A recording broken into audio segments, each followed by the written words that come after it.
बार उत्तर प्रदेश में 350 पार। उनके सरकारों में जितनी भी भर्तियां होती थी वो सिर्फ एक नाम को। नहीं सॉरी, ये दरअसल हमारा ऐसा कुछ नहीं, ये कानून की उससे कोर्ट के द्वारा हुआ है सारा, ऐसा नहीं हुआ कि सरकार के द्वारा हुआ है। नमस्कार, मैं अभिषेक प्रताप सिंह, आप देख रहे हैं बोले यूपी। आज यहाँ पे नोएडा सेक्टर 93 में भारतीय जनता पार्टी का युवा सम्मेलन था और यहाँ पे भारतीय जनता पार्टी के जो प्रांशु दत्त द्विवेदी जी हैं वो उनके साथ वो अपने समर्थकों के साथ बीजेपी के सारे युवा कार्यकर्ता यहाँ पे मौजूद थे और जो 2022 में विधानसभा चुनाव होने वाला है उससे तमाम बातें भी अंदर युवा के अंदर जोश भरने का काम किया गया है। आज हमारे साथ यहाँ पे भारत का युवा खड़ा है, हम उनसे बात करेंगे क्योंकि ये आज युवा सम्मेलन था। हम उनसे बात करेंगे और हम उनसे जानने की कोशिश करेंगे कि इस बार नोएडा के भारत के युवा का सपोर्ट किस पार्टी की तरफ है और किस बेसिस पे है और अब तक जो सरकार चल रही थी उससे उनको कितना लाभ हुआ। तो आइए आज हम इनसे बात करेंगे और इनसे जानने की कोशिश करेंगे। हाँ भैया, आपका नाम? मेरा नाम रोहित अग्रवाल है और मैं जेवर मंडल से अध्यक्ष युवा मोर्चे का दूसरी बार। सर, जैसे कि अब 2022 में विधानसभा चुनाव आने वाला है तो हम सबसे पहले ये जानना चाहेंगे कि इस बार आप लोग का किस पार्टी की तरफ झुकाव है? हम भारतीय जनता पार्टी युवा मोर्चे के कार्यकर्ता हैं। प्रांशु दत्त द्विवेदी जी का आह्वान है, इस बार उत्तर प्रदेश में 350 पार भारतीय जनता पार्टी अखिलेश यादव की सरकार को खाड़ फेंकने का काम करेगी, जिन्होंने 2017 से पहले जितने भ्रष्टाचार और इस प्रदेश की जनता को उत्पीड़न करने का काम किया। 2017 के बाद योगी आदित्यनाथ जी ने एक ऐसा माहौल इस प्रदेश में बना दिया है कि आने वाले 2022 के चुनाव में इस बार 350 पार एक बार फिर पुनः सरकार बनाएगी भारतीय जनता पार्टी। सर, जैसा कि अभी देखा गया, जो हमने सर्वे किया नोएडा में किया और नोएडा के बाहर किया और नोएडा के अंदर बहुत से ऐसे गांव हैं जिनमें इस बार साफ साफ भारतीय जनता पार्टी का साथ छूटता हुआ नजर आ रहा है। उनका कहने का मतलब ये है कि सिर्फ बेरोजगारी और गरीबी भारतीय जनता पार्टी में फैली है और रोजगार के नाम पे कुछ नहीं मिला है। भारतीय जनता पार्टी ने 3 लाख से ज़्यादा युवाओं को इस प्रदेश में रोजगार देने का काम किया है। वो कोई भी भर्ती हो, सरकार ने स्पष्ट तरीके से उनको लागू किया है। ऐसा कोई क्षेत्र नहीं है जिसमें विकास नहीं का हो, सड़क का हो। इस गौतम बुद्ध नगर में जेवर एयरपोर्ट एक इतना बड़ा ऐतिहासिक प्रोजेक्ट प्रदेश सरकार ने और मोदी सरकार ने दिया है, जो ये काफ़ी है इस विकास के लिए। इतना पैसा इस क्षेत्र के लिए, एयरपोर्ट से क्षेत्र का विकास होगा, रोजगार मिलेंगे। इस प्रदेश के बराबर के जनपद हरियाणा को भी इसका विकास का अलग मैसेज जाएगा। इसके जेवर से निकट अलीगढ़ है, बुलंदशहर है, इन जनपदों में भी विकास होगा, इस रोजगार मिलेगा। लेकिन मुद्दा ये है मिलेगा। आज हम बात करेंगे क्योंकि चुनाव आ गया है, मिलेगा और मिले में अंतर। आपको क्या लगता है कितना काम किया भारतीय जनता पार्टी? देखिए, अगर बात तुलना की जाए 2017 से पहले जो सरकारें थी उनके सरकारों में जितनी भी भर्तियां होती थी वो सिर्फ एक नाम को, एक जाति के लिए चली जाती थी। कोटा यादव समाज की तरफ जा रहे हैं, कह लीजिए, अखिलेश यादव का नाम ले लीजिए, अखिलेश यादव समाज के जो भी नाम है उनका ले लीजिए, उसके तरफ हम नहीं लेंगे, आप लेंगे, हम ले रहे हैं, कह देते हैं। एक जातिवाद के लिए उनके लिए चलता था सब कुछ, पश्चिम जहाँ भी वो रहते हैं अपने इटावा साइड में। आज अगर उत्तर प्रदेश में मैं कहता हूँ 1 लाख भर्ती भी आती हैं तो जो उसके योग्य हैं उन्हीं को वो भर्तियां मिलती हैं, ना कि ये कि मेरा मंत्री वो है, मेरा मंत्री ये है, या अखिलेश यादव से मेरे ऐसे संबंध है या कैसे संबंध है। आज जो योग्य व्यक्ति है उसको नौकरियां मिलती हैं। अभी हम आपको बता दें, यूपी के अंदर जो शिक्षा की भर्ती निकली थी उसमें भी घोटाले पाए गए थे, तो उसकी भी जांच होने की बात कही गई थी। देखिए, जो चीज़ प्रदेश में निकाली गई और उसमें कहीं ना कहीं कोई कमी निकली तो योगी सरकार उस पर सख्त एक्शन लेती है। ये आप भी जानते हो और हम भी जानते हो, प्रदेश की जनता भी जानती है।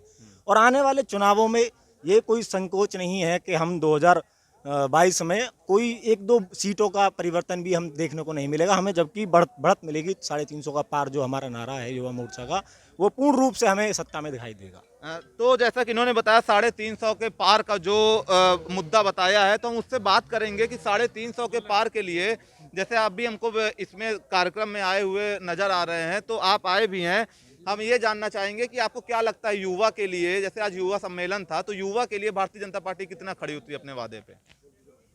350 पार होगी अब किसके बार? अरे किस बेसिस पे होगी 350 पार? ऐसा कौन सा काम इस बार देख के उनको वोट दिया जाए?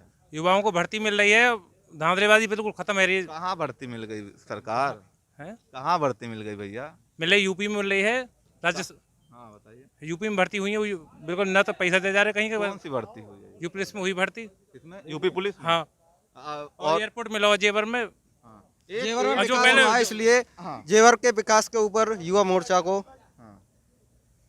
उत्तर प्रदेश बहुत बड़ा क्षेत्रफल है भैया, उसमें सिर्फ एक जेवर एयरपोर्ट पे बेसिस पे आप वोट डाल देंगे या और भी चीजों को देखेंगे? बहुत चीज मिलेंगे। एयरपोर्ट आया हमारे यहाँ, पहले हम नोएडा ड्यूटी करने जाकर, अब लड़का नोएडा से ड्यूटी यहाँ आकर करने में। लेकिन नोएडा के वही युवा जो समाज है उनका ये कहना है कि भैया हमको नोएडा के अंदर नौकरी नहीं दी जाती है। ना तो अभी भी तो भाजपा की सरकार है। ये गलत फहमी है, कुछ ना नोएडा में मतलब। हमने नोएडा पूरा गांव घूम के सर्वे किया भैया, एक गांव में गलत फहमी होगी, 2 गांव में गलत फहमी होगी, हर गांव में गलत फहमियां नहीं होंगी।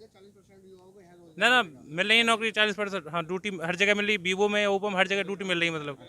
मैं ये कहता कि आप युवाओं को कह रहे हैं यहाँ लोकल में रोजगार नहीं मिला, एक ही गलत है। यहाँ के हमारे विधायक ने एक कानून पारित किया है कि उसमें कि यहाँ के लोकल जो 40% युवा है उनको सबसे पहले रोजगार मिलना वो चाहिए। तो देखा जाए, अगर हम बात कर लें वहीं पे नोएडा प्रतिकरण की, तो कहीं ना कहीं प्रतिकरण में भी तो बहुत सारे वादे हुए थे, लेकिन आज तक वो पूरे नहीं हुए। और जो कि भारतीय जनता पार्टी की सरकार है, इस बार यहाँ से विधायक जो हैं वो भी श्री राजनाथ सिंह के बेटे पंकज सिंह हैं। तो अब आप इस बारे में क्या कहना चाहिए, क्योंकि किसी और की सरकार नहीं है और आप 350 के पार की बात कर रहे हैं, इस वजह से हम आपसे सवाल पूछ रहे हैं। देखो, पिछली सरकारों के जो काम रुके हुए थे उन्होंने पहले वादे किए हुए थे। इसमें यहाँ पे जो प्रकरण था पहले इसका क्या बोलते मॉडल हैं? था। हाँ, तो उसमें जो पिछले जो वो किए होते वादे किए होते वो पूरा करने में हमारी 5 साल निकल गई है। नहीं वादे पूरे हुए हैं। नहीं, कौन कहता नहीं बात है? हम आपको दिखाएं गांव, हम आपको, आप हमारे चैनल पे देखिए नोएडा के गांव की हालत कितनी गंभीर स्थिति में बने हैं। आज वहां पे बिजली के कनेक्शन तक नहीं दिए जा रहे हैं। नहीं, ये गलत है। आप हम हमारे दिखाएंगे आपको, लोगों की बात सुनाएंगे हम आपको, हमारे चैनल पे देखिए आप। नहीं जाओ, आप डोर टू डोर जाओ, हर गांव डोर टू डोर की बात कर रहे हैं हम, तो पब्लिक ओपिनियन की बात कर रहे हैं, पब्लिक सर्वे की बात कर रहे हैं। नहीं, ये तो हो ही नहीं सकता कि इस हमारी 5 साल में सरकारों ने काम नहीं किया। कोई बिजली पे काम हुआ, रोडों पे काम हुआ, लाइटों पे काम हुआ, अगर हम किसी और राज्य में देखें तो वहाँ पे 200 यूनिट फ्री मिल रहा है, यहाँ पे कितना यूनिट फ्री मिल रहा है, आप अपने मुंह से बता दीजिए। नहीं, फ्री तो अभी हमारे यहाँ कुछ नहीं है। जो यूज करेंगे हम वही हमें बिल देना पड़ेगा, बाकी हमारे पास फ्री कुछ नहीं है। हमारे पास मुद्दे बहुत है, पिछली सरकारों के बहुत मुद्दे ऐसे उठा के आप रखे। अच्छा हमें कोई 5 मुद्दे गिनवा दीजिए। नहीं, पहले सबसे पहले मुद्दा हमारा ये है। आप अखिलेश यादव के बोलो, वो हमारी हम अखिलेश यादव के पक्ष में नहीं बात कर रहे, हम बस बात की कर रहे हैं।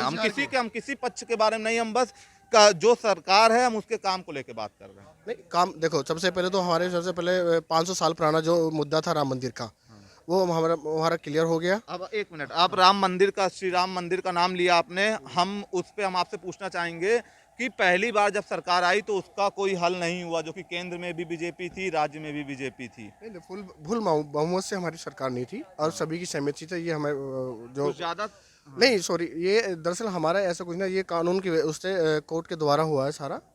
ऐसा नहीं हुआ कि सरकार के द्वारा हुआ है, लेकिन उसमें कोशिश की गई थी। लेकिन जो हमारे हाई कोर्ट जो भी बैठे हुए हैं, उन्होंने, सुप्रीम कोर्ट ने जो निर्णय किया वो सम्मान रहा उनका। आइए हम और कुछ लोगों से बात करेंगे। अरे चाचा आप इधर आइए, आप कुछ राशन की बात कर रहे थे, हम आपसे राशन पे ही बात करेंगे। अभी यहाँ पे चाचा का कहना था कि राशन मिला, और वहीं हमने नोएडा में जब गांव-गांव जाके सर्वे किया तो चाचा जवाब नहीं देंगे क्या? तो इनका कहना था कि राशन मिला। चलिए हम आपसे ही सवाल करते हैं कि जैसे आपको क्या लगता है कितने प्रतिशत राशन पे काम हुआ है? और इसमें कार्रवाई बोल लो, हब को जो सरकार ने वो बोला है वो हर घर राशन मिला है, और महीने में 2 बार राशन फ्री मिला है। ऐसा नहीं है कि आपने देखा पूरे कोरोना काल में पूरी मदद गवर्नमेंट ने जो की है वो एक सराहनीय है, उसको हम कोई भूल नहीं पाएगा इस चीज़। तो जैसा कि आपने देखा, ये बीजेपी का युवा सम्मेलन था और यहाँ बीजेपी को खुल के सपोर्ट मिला युवा का, और सारे युवागण यहाँ पे आए और बीजेपी का यहाँ पे युवा सम्मेलन हुआ, और जिनमें 2022 को आने वाले चुनाव को लेके उनमें एक शक्ति भरी गई कि 2022 में 350 के पार। देखना ये है कि इस बार का जो चुनाव है उसमें क्या नतीजे आते हैं और यूपी में किसकी सरकार बनती है।